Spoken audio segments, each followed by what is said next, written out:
2008 में जबरदस्त आर्थिक तूफान आया, पूरी दुनिया में आया, अमेरिका में, जापान में, यूरोप में, चाइना में, सब जगह आया। अमेरिका के बैंक गिर गए, कंपनियां बंद हो गई, एक के बाद एक कंपनी की लाइन लग गई, बंद हो गई।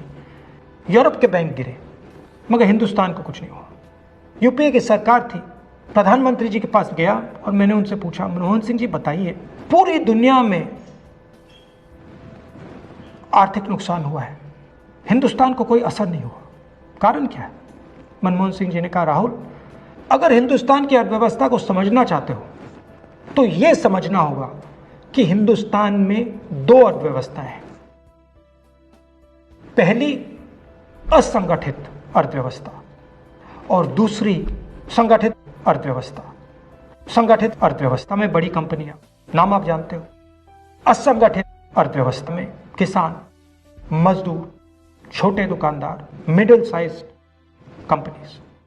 जिस दिन तक हिंदुस्तान का असंगठित सिस्टम मजबूत है, उस दिन तक हिंदुस्तान को कोई भी आर्थिक तूफान छू नहीं सकता। अब आज के दिन आते हैं।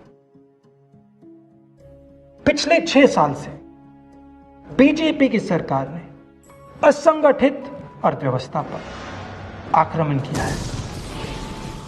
3 बड़े उदाहरण तो मैं आपको अभी दे देता हूं। नोटबंदी,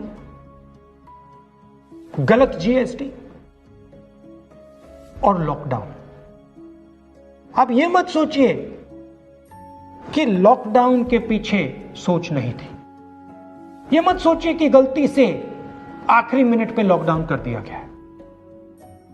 इन तीनों का लक्ष्य हमारे इनफॉर्मल सेक्टर को खत्म करने का है।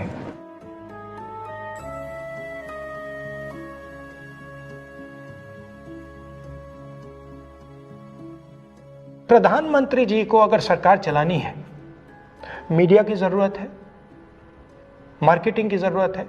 मीडिया और मार्केटिंग 15-20 लोग करते हैं।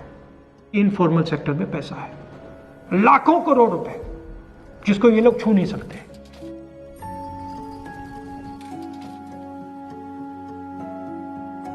इसको ये लोग तोड़ना चाहते हैं, पैसा लेना चाहते हैं। इसका नतीजा आएगा। नतीजा यह होगा कि हिंदुस्तान रोजगार पैदा नहीं कर पाएगा। क्यों? क्योंकि इनफॉर्मल सेक्टर 90% से ज्यादा रोजगार देता है।